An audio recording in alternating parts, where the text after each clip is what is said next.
Hi,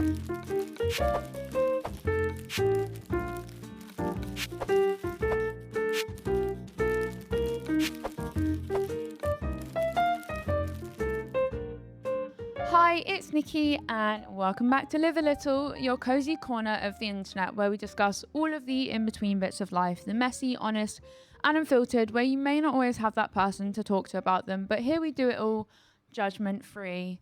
Welcome back. For today's episode, I wanted to talk about how I've recently finished a year and 5 months, to be exact, of therapy. And therapy and talking about therapy have been things that have been pretty common throughout the Live a Little journey and episodes. I've learned a lot from my therapist, which I've also talked to you guys about. I've been incredibly lucky to finally have a therapist who I felt truly got me and I found really beneficial. But then that only made the leaving part harder, you know. Therapy has helped me enormously, not so much over the years. You know, I've had some therapists that really haven't been great or haven't been helpful. And for a while, I actually, when I was younger, used to get therapy at my hospital. And it's like you're going to one of the places that has given you trauma and given you a lot of pain and mental anguish, and then you're going there and talking about said things. So it's like you've got a trigger already from the moment you walk through the doors. Therapy is a bit like dating, where it's not one size fits all, and sometimes you don't know what you need from therapy. And sometimes I found that what I expected from therapy, my expectations were just very unrealistic. I expected to go into therapy and that person to literally cure every issue I've ever had, to tell me for certain I will never be sad again, to tell me for certain I will never be depressed again. I think that a lot of it is actually just learning more about yourself and about not even why you do the things you do, because I'm very self-aware, which is kind of what this episode's about.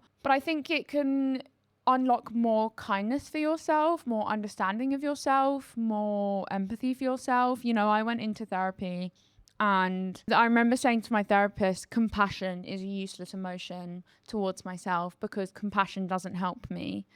And I've kind of had that feeling with a lot of people in my life where I think I struggled to form certain relationships in my life because I was like, the biggest issue in my life is my condition and all of the pain that I'm going through because of my condition, mentally and physically. If you cannot help me with that said problem, then I won't be able to feel that I can not that relationships should be beneficial or transactional, but because I was so desperate, it's like, I need you to be able to help me in some way in that area. Otherwise, what's the point of this relationship? And so I think even in therapy, I kind of went into it like that, where I was like, you need to somehow help me in the physical way with my condition. And no one can do that. You know, my condition is not going anywhere for the foreseeable future, which is an incredibly hard place to be, you know, for anyone who's got a chronic illness or has been living with one, to finally kind of come to the conclusion and sort of acceptance of the fact that the thing you're living with day in, day out that is hurting you mentally and physically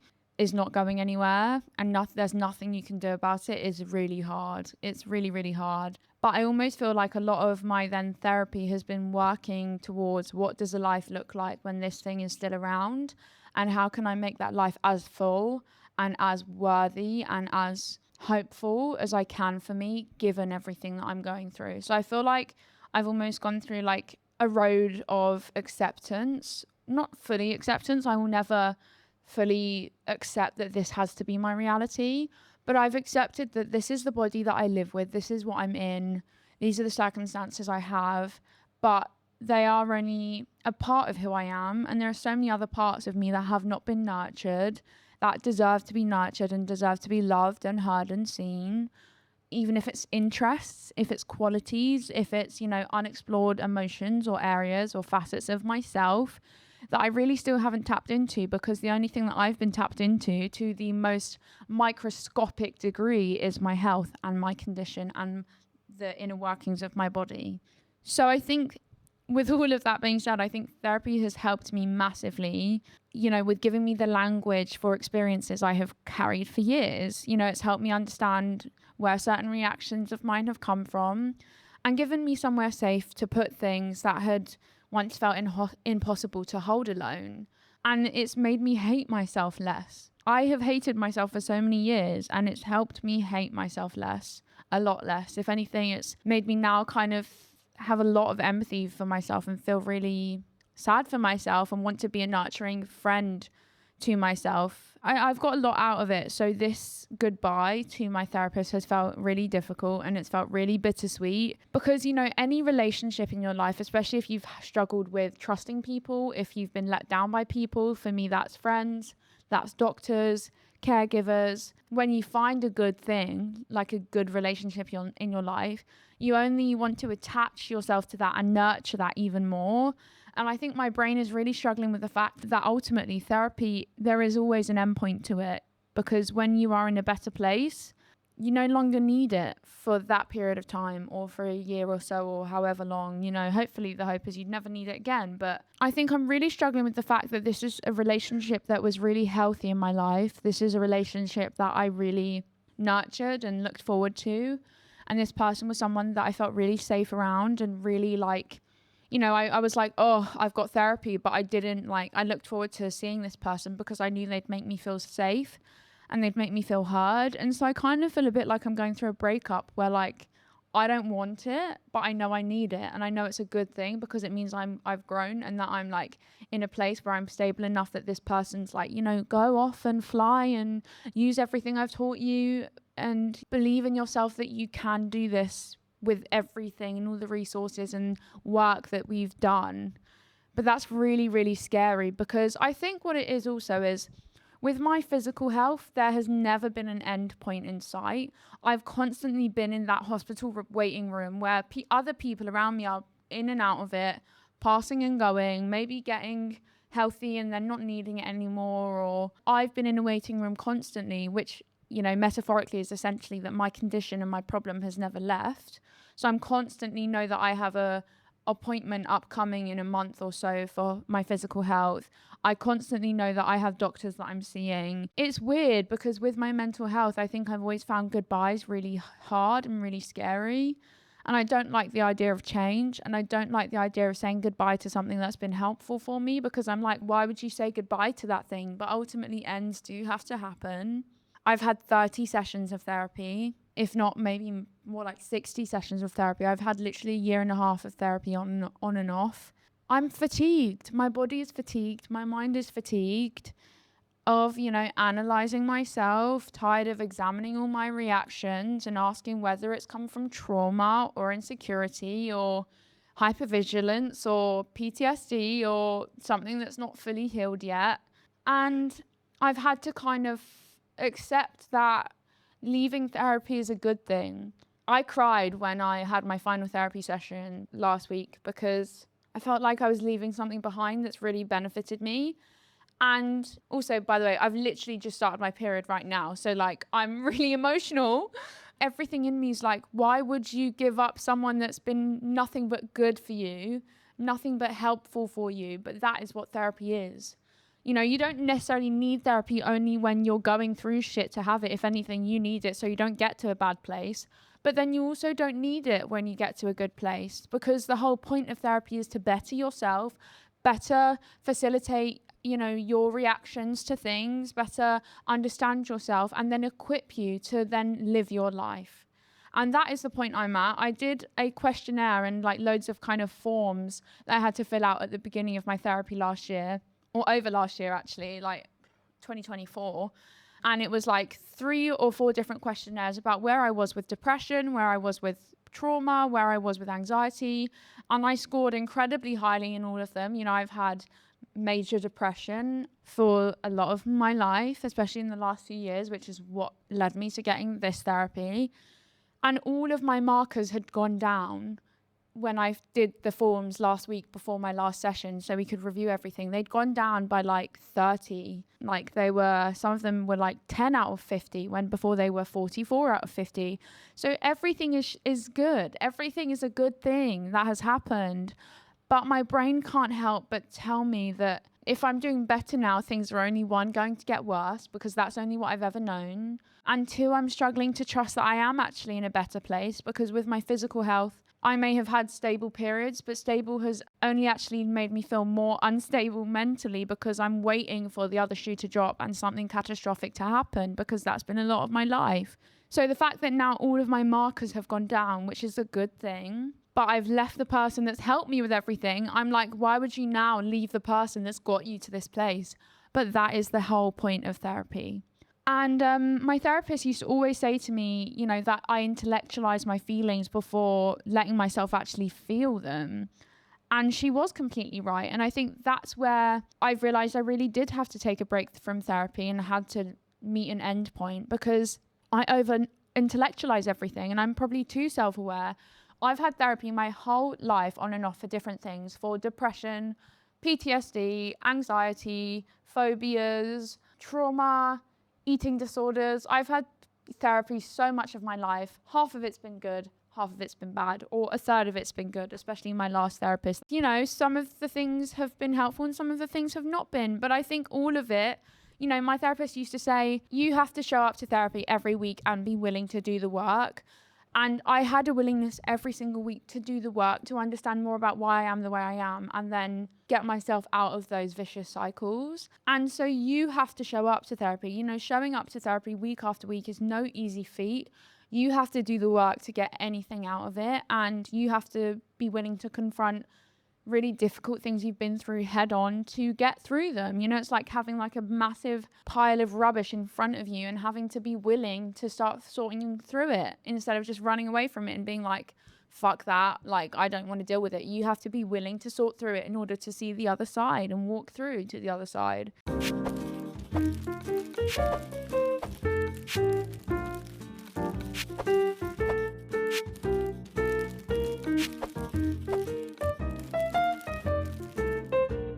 My therapist would always say, you know, you try your best to understand yourself, which is such an incredible quality. And that, you know I'm very emotionally intelligent and I'm incredibly in touch with how I feel and why I am the way I am, because my whole life has been having to explain my symptoms to other people. Like, how are you feeling today? Has anything changed? You know, I've had to be constantly tapped in, like with a magnifying glass over my symptoms in a physical way.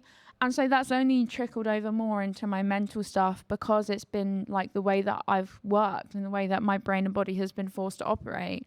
So that's great. And it's really important to be self-aware for your own, you know, well-being and others, because then you can try and help yourself. But also you can incredibly over intellectualize yourself because you feel like you need to understand everything when you never can. And over intellectualizing is essentially when you use logic, analysis, and explanation to create distance from an emotion that feels painful or exposing. Instead of simply saying, I'm hurt, you build a complete psychological explanation for why you're hurt. And I don't always avoid my emotions by running away from them.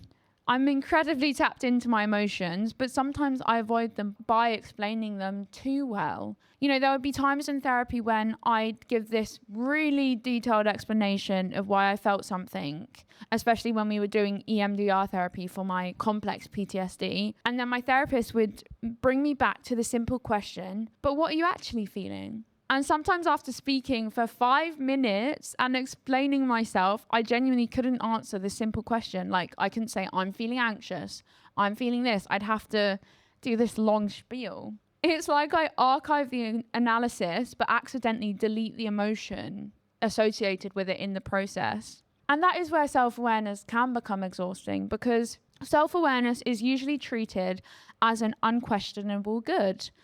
Because it's like, well, if I'm more self-aware, I can be better in my friendships, my relationships, in my workplace, for myself, you know, with my children, whatever it may be. But what happens when it becomes another hiding place? When every feeling becomes something you narrate rather than experience? And after a year and 5 months of therapy, I reached a point where at times I started to feel less like a person living my life and more like a project I was constantly trying to complete that never felt good enough or never felt finished enough. And not every emotion needs to become a personal development assignment. I think sometimes that whole idea of a growth mindset can be slightly difficult or not helpful, because You'll never know everything, and never knowing everything is something you have to make peace with. You will never have all the answers to why we're all here, or what life means, or why you've been through what you've been through. You can never have reason in something that was never reasonable to begin with. That is one of my favorite things to say, especially with everything I've been through. I'll never be able to justify or find the rhyme or reason because it was never reasonable. And that is sometimes a problem with therapy, is you're kind of trailing through all of this stuff, picking apart all this rubbish, and then you get to the end of that pile of rubbish and expect to be complete. But that is not true. You may sort through that pile of rubbish and still have work to do, or still feel like not enough has changed. And therapy isn't really about change. It's about just better understanding yourself and learning. And one of my friends, she is incredibly anxious and really self-aware and struggles a lot, and has also been in and out of therapy like me and been through a lot in her life. And she'll say that, I actually think being so self-aware is a detriment, and her partner is not very self-aware and kind of says I'm quite naive when it comes to emotions, but that is probably one of the best things that has ever happened to me, because it means that if you are slightly naive about why you feel the way that you do, you don't pick apart every single feeling you have. If I'm anxious, if I suddenly feel anxious, I need to do a full investigation as to why I feel that way. I can't just let the emotion, it's like if a wave comes and you're hit by a wave when you're in the sea. You can't just, let that wave rise and fall over you. You need to kind of try and pause and hyperfixate onto that wave after it's kind of gone over your head, and try and find every reason that it was as big or it was as ferocious as it was. And also you need to find the start point of it, rather than just being like, okay, I'm anxious. I acknowledge that I'm anxious, because you should acknowledge and make friends with your emotions. That's something that I've definitely learned through my therapy. Emotions are part of a sky, and you will have rain and you will have sun and you'll have thunder, and you need every single one to be a fully formed human.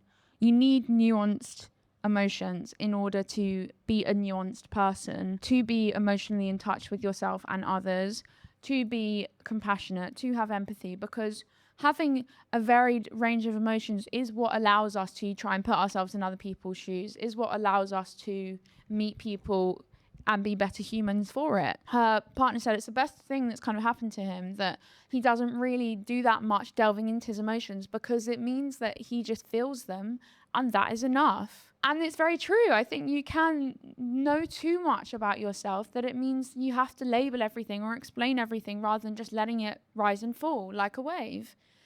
Because then sometimes learning a new word or framework or a pattern can feel relieving, because almost naming something or diagnosing something feels like you're changing it. You have control over it. You finally have an explanation and think, that's why I do this. But the pattern may just still be there, but with a label on it. And sometimes I think insight can become a substitution for change. When I'm anxious, my brain immediately wants answers. What's triggered this? Is it trauma? Is it rejection sensitivity? Is it depression? What part of my past does this connect to? And on the surface, it looks productive. You are trying to analyze something and better understand it. But sometimes I'm, as a result, creating distance between myself and the emotion. If I can stand outside it and study it and almost look over this thing with bird's eye view, I don't have to be completely inside of it. I can be slightly dissociated or removed from this thing. I have journal entries from years ago describing almost identical patterns or feelings I've had, but the newer entries might be more articulate, more psychologically informed with my therapy, and more mature, but that doesn't necessarily mean anything has changed. I've become better at narrating the problems, but that isn't always the same as moving through it. Knowing why I'm struggling to set a boundary is not the same as actually setting one. Knowing why I fear rejection is not the same as risking being seen. I think there is a difference between recognizing a pattern and integrating what you have learned. And sometimes when you're on this treadmill of constantly being in therapy, you don't get that space to actually live your life and be forced to implement the things that you're learning, which is why I think this break is needed, and why my therapy feels like I have had therapy fatigue, because I don't have enough space or distance from everything that we've done together to really see if it's even been useful, I found it useful because I've learned techniques and I've sorted through some of that rubbish in that pile of things that I've been through and maybe filed some away more neatly than I have before. I've actually chucked it in the recycling bin when, I couldn't before because it was full, and created some space. But how can I truly know that any of that stuff's worked because I've not had space to have to rely on it and implement it, Recognition is knowing the pattern, but integration has to happen in real life. Recognition happens in my head, but integration has to happen in life. Explaining it isn't the same as understanding it, and understanding it isn't the same as changing it. Why does understanding everything make us feel safe? For me, over-intellectualizing is not just an overthinking habit. I think it's something my brain has learned to do to create a sense of control. After trauma, I have complex PTSD, and uncertainty doesn't always feel neutral to me. It feels dangerous because uncertainty is muddy water where I have no idea what's going on beneath the surface. So much of my trauma is about having things happen that I couldn't predict, and then having to deal with the repercussions of the uncertainty. It's me trying to prevent or control things outside of that uncertainty. If I understand exactly why I feel something, maybe it won't overwhelm me. If I can perfectly articulate an experience, maybe I can influence how other people interpret it. Intellectualizing allows me to remain in my head, where things can try to be organized instead of in my body, where emotions can feel beyond my control. And a lot of us do that. Sometimes I'm not looking for insight, I'm looking for certainty. And therapy can give you insight, but cannot guarantee certainty. When I first started therapy, I truly wanted a promise almost that I was going to come out the other end better off. All of the time that I would put into therapy would be beneficial and I'd get something back. But you cannot, it's like putting in an investment into a business. They can't promise that you will get anything out of it. It's like you believe in something, you want to invest in it, you want to invest your time in it, your money in it, your energy into it, but you will just have to see how things go and hopefully it works in your favor. That is kind of what therapy is like. You're shooting blind, you're investing in yourself, you want to better yourself, but you will just have to see how it turns out. And that's one of the biggest lessons I've learned from all of the years of therapy I've had, is that because I can't control my physical health, have literally been on my hands and knees at times begging for control in other areas of my life to unhealthy degrees. That's why I have self-harmed in the past. That's why I have had an eating disorder in the past. They are all forms of unhealthy control. When control feels so far away from yourself, you will do anything you can to hook yourself into something and draw it towards you so you feel like you have something to hold and something to regain control over. I think I've learned that you can understand someone completely and they can still leave. You can articulate an emotion beautifully and still feel flattened by it. Understanding something does not always give me control over it. And it isn't only painful emotions I analyze. Sometimes I analyze my happiness. I think so much about the possibility of ending a good moment, like I have with my therapy, that I take myself out of it while it is still happening. I spoke a lot about why humans struggle with change, and I struggle with change in my last solo episode. As humans, I really think that one of the things that we hold so deeply and dearly and clutch so tightly onto is a need for control. When the world is ever changing more than ever, control is not a want, it is a need for a lot of us. And I really have a lot of my life had a massive fear of being misunderstood. I couldn't control how people saw me. None of us can as humans. Inevitably, you could be an angel on earth. You could be the nicest, kindest person ever. In every way, do nothing wrong. And there will still be one person that might inevitably have an issue with you or misunderstand you because that is just how they are and that is just them. And that idea of someone misunderstanding me or not liking me was the worst thing that could possibly happen, is someone not seeing me for who I truly am or how I want them to see me. And a lot of us have a fear of being misunderstood because being misunderstood means that someone can interpret you completely differently to who you actually are in your heart of hearts, in good ways, but often in bad ways. That is our biggest fear. And so my need to intellectualize is also connected very deeply to a fear of being misunderstood. I don't just want to tell someone I'm upset. I want to explain exactly why I'm upset, what caused it, what part of my past it connects to, what I think they intended, and why I know my response might not be entirely rational. I feel as though I need to present the emotion correctly before I allow myself to have it. Sometimes I don't let myself feel something until I've made it defensible. By the time I have made my emotion acceptable to somebody else, I may have barely validated it to myself and acknowledged it and made peace with it and said, "Hi, I know you're here," and that is okay. Being misunderstood doesn't always mean I've failed to explain myself.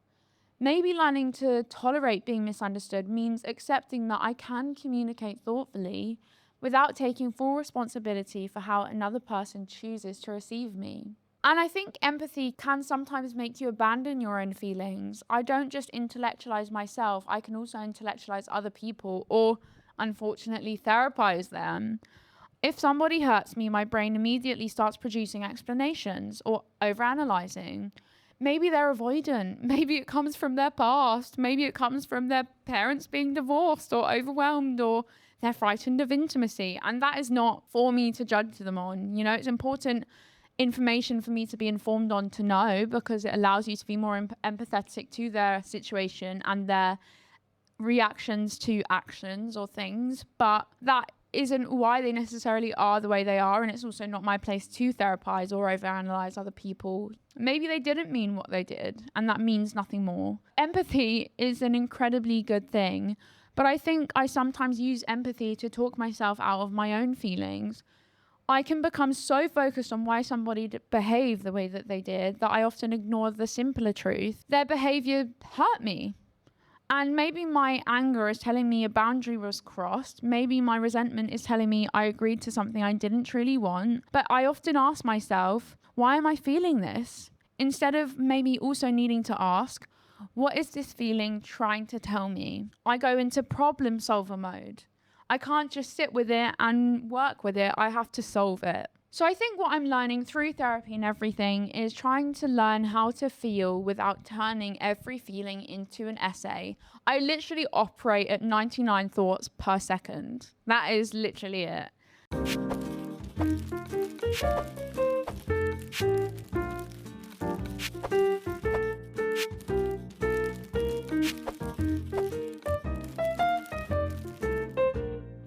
I don't want to stop being self-aware, because I truly think that self-awareness is a gift, is a really good thing. I think we should all strive to be self-aware and emotionally intelligent and in touch with ourselves, because our relationship with ourselves is the most important relationship we'll have in our lives. We are born by ourselves, so we will leave this world by ourselves. And so knowing ourselves is the most important thing that we can do. And it's also really important to validate yourself. My therapist would often say, if there's 3 versions of yourself, the version of yourself now that you're trying to work on, the version of your past self that is, the version that's made up mainly of your hardest parts that you identify as, being the hardest parts of yourself and what you've been through, the trauma, the anxiety, everything, the most, wounded version of yourself, and then also the most empathetic, kind, compassionate, grown version of yourself. What would the grown version of yourself tell your version now? And your past version. And so I'm trying my best to lean into that as much as possible. The friend that I am to others, that I need to be to myself as well. Am I sad? Full stop. Am I angry? Full stop. Scared? Full stop. Hurt? Full stop. Lonely? No diagnosis, no origin story or defense case. That's it. It's always been like, if I can't fix my physical, let me fix and optimize my mental. And that isn't healthy. It isn't healthy. It's like trying to constantly add to a painting that will never be finished. If life is a blank canvas that you start with, there will always be more that you can add to it. It can always do with more color. It can always do with more perfecting. It's like a puzzle that will infinitely have pieces and never be finished. I don't think any of us will be able to finish our puzzle that we call life. We can just learn better the steps needed to put it together, to put it back together. You will constantly be basically having a puzzle that is broken up and starts from the first piece again and again and again. But each time you'll get quicker at putting it back together because you know more. You know what pieces fit together more. But you will still have to, finish it and then restart it. And that really is what life is constantly trying to finish and rebuild and complete puzzles that will never really be finished, And you have to make peace with that your life is a puzzle that will never be finished, or is a puzzle that you need to constantly complete and recomplete. And I think that's what a lot of therapy and my therapist has taught me, is that life is a journey. It is not an end point that you get to unless you finally get to the end of your life. And what you need to do is just make the most of the moment that you're in with your life and be the friend to yourself that you deserve to be. I'm also trying to check my body before writing the psychological essay. Is my chest tight? Is my stomach turning? Am I holding my breath? I can often explain why I'm anxious before I even notice I'm clenching my jaw. I have such a problem where I go to bed so tight and so anxious, my jaw's clenched. And then I'm like, wait, why am I so anxious when literally my whole body is showing me that I'm anxious already? So instead of only asking what the emotion means, I can ask what it means. Meaning can be useful, but sometimes care is more useful in the moment. Sometimes I need to tolerate I'm hurt and not completely understand why.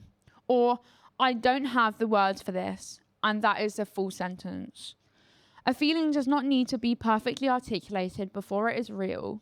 So with taking a break from therapy, I don't need to see finishing therapy as giving up on myself or as a means to an end. After this year and 5 months, I think I need to let everything I've learned settle and practice living outside of therapy and the therapy room. I knew the four walls of the therapy room that I was revisiting week after week better than I did my own life at times. And at some point, I need to stop talking about living and actually go and live for a bit. We all do. We all live in our own heads more than we actually do in our own lives. And that is the problem. I really need to trust my ability to be able to be a therapist and therapize myself. And I need to understand my own ability to fight my own battles when a therapist isn't there. You cannot live your whole life speaking to a therapist and them being the answer to your problems week after week. I'm the biggest advocate for therapy, and I'm incredibly lucky to have had access to therapy. But I also think that therapy is not the full antidote for all of your problems. It is the plaster on your problems. It helps them heal quicker, but it's not the antidote, and it's not the be all and end all. And my biggest fear, I think my whole life, has been that I am not enough. And then that feeds into I am not enough to be the remedy to my problems. I am not enough for myself to get through life. There has to be someone else I rely on, because my whole life has been having to rely on my parents to be carers for me, to look after me in an really, really, really, intense way. And that's a really lucky thing that I've had really involved parents, but I've had to rely on them. I've been forced to. I've been forced to rely on doctors for my physical health. I'm not a doctor. I can't help myself.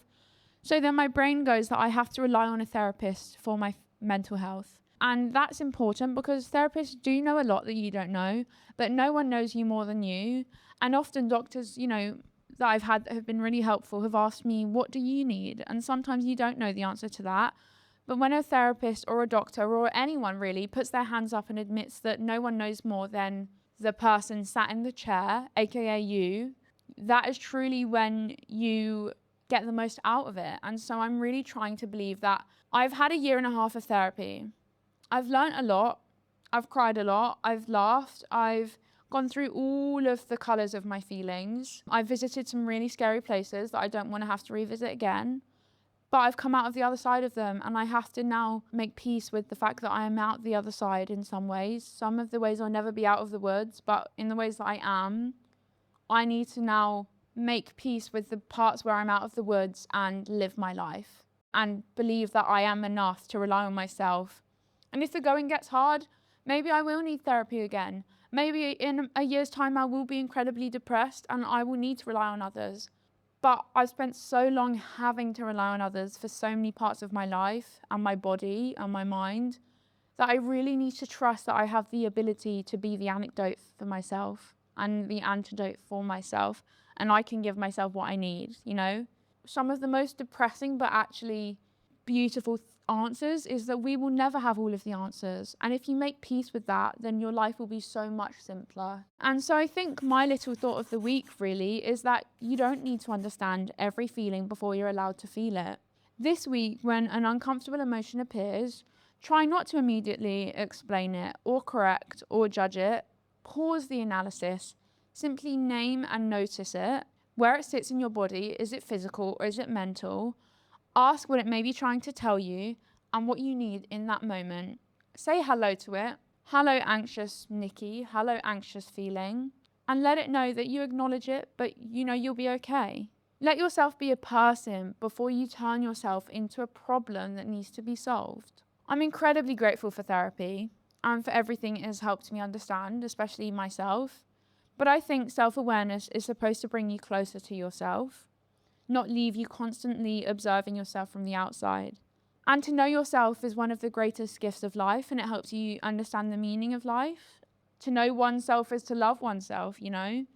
And so maybe healing is not knowing exactly why you feel everything. Maybe it's sometimes trusting yourself to feel without immediately escaping into explanation. Sometimes the healthiest sentence is simply, "This hurt me," or "I'm sad today," or "I don't know why I feel this yet," or "maybe I won't ever." And letting that be enough is enough. You know, I think often people are like, you say you're sad, you know, a lot of the times, even with my mum and dad, it's like, "Oh, what's wrong? I'm sad." "Why are you sad?" "I don't know yet." And you saying you're sad is a complete enough sentence and a complete enough answer to the feeling. I actually wrote a letter to my therapist when I left because I felt like there was so much that I wanted to say that I just didn't really want to say in person. I just wanted to leave it with her. And it's really hard for me to know that I won't see this person again if I don't need them, because I feel like this person would have been beneficial in my whole life. But ultimately, this person was my therapist. And with whatever caregiver you see, a doctor, a therapist, the whole point is that you leave them, and leaving them is a good thing. And so I'm trying to see it as a good thing. But it's really hard to have to say goodbye to a person that hasn't done anything wrong, and if anything, has done a lot of right. But I think if this has resonated with you, with how, you know, often understanding yourself to the highest degree has been a way for you to reclaim control and to not leave room for space for nuance, know that it's okay to feel but not have to feel completely. As always, remember to be kind to yourself and live a little, and know that I'm thinking of you if any of this resonated, and I'll see you next time. Bye.